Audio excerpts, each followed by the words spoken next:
Assalamualaikum warahmatullahi wabarakatuh. Balik lagi bersama saya Robiman Wahyu, mahasiswa jurusan Bahasa Inggris semester 6, yang mana saat ini sedang melakukan KKNDR berbasis media sosial. DPL-nya yaitu Pak Zainal Hartoyo. Dan di video kali ini saya ingin membahas tentang mudik, bahaya mudik dalam masa pandemi COVID-19 ini.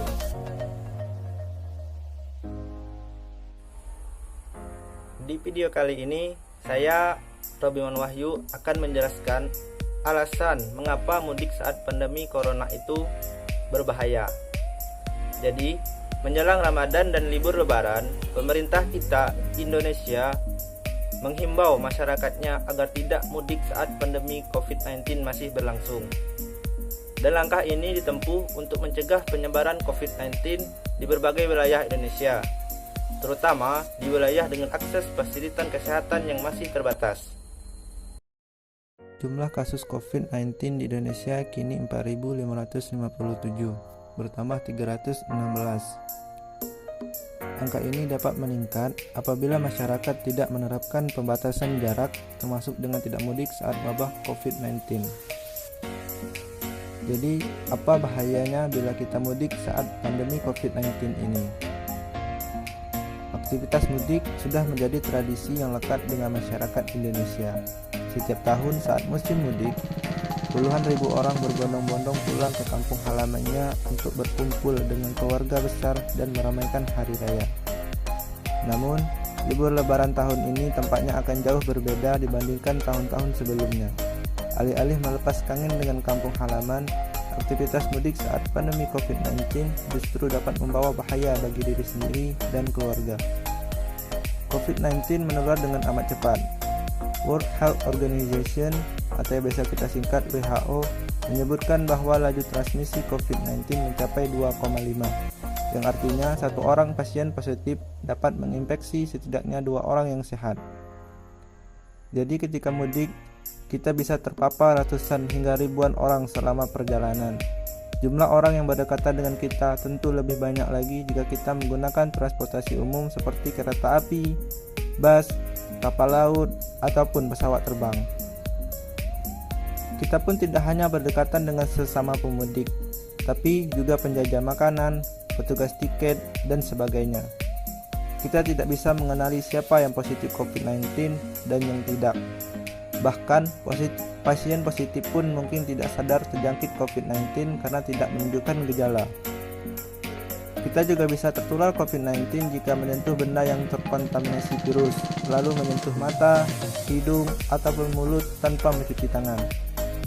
Virus bisa menempel pada fasilitas umum, pintu kendaraan, atau benda lain yang kita temui selama di perjalanan. Kini, bayangkan apabila seseorang tertular COVID-19 saat mudik.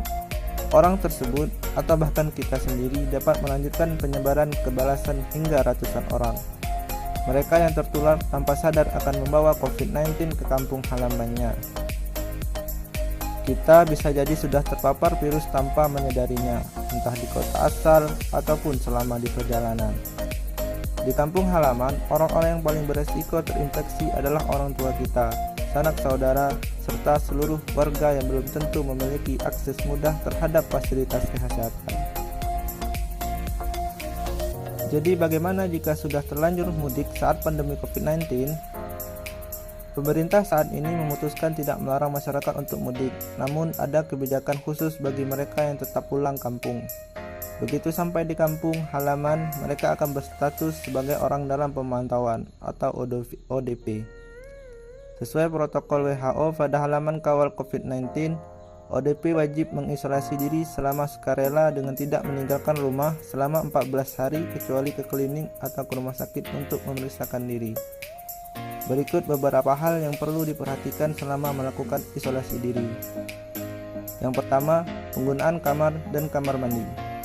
Selama masa isolasi, anggota keluarga lain dilarang masuk ke dalam kamar tidur ODP. Yang kedua, berkegiatan di dalam rumah. ODP yang mudik saat pandemi COVID-19 tidak boleh melakukan kegiatan bersama anggota keluarga selama masa isolasi. Yang ketiga, menjaga kebersihan di rumah. Virus penyebab COVID-19 dapat bertahan pada permukaan benda. Oleh sebab itu, ODP harus rutin membersihkan benda-benda yang sering disentuh seperti ponsel, ganggang pintu, meja, kursi, dan lain-lain menggunakan cairan pembersih. Yang keempat, kapan harus pergi ke dokter? Jika terdapat gejala demam tinggi dan sesak napas, ODP harus segera menghubungi dinas kesehatan atau puskesmas setempat. Setelah itu, ODP harus segera ke klinik rujukan terdekat untuk melakukan pemeriksaan COVID-19. Jadi, mudik adalah aktivitas yang berisiko saat terjadi pandemi COVID-19. Pasalnya, kita dapat tertular sekaligus menularkan virus di tengah keramaian suasana mudik. Selama tidak ada alasan mendesak untuk mudik, langkah terbaik yang sebaiknya dilakukan saat ini adalah tetap berada di rumah dan melakukan upaya pencegahan. Semoga video ini bisa bermanfaat bagi kita semua, khususnya diri saya pribadi, dan terima kasih sudah menonton.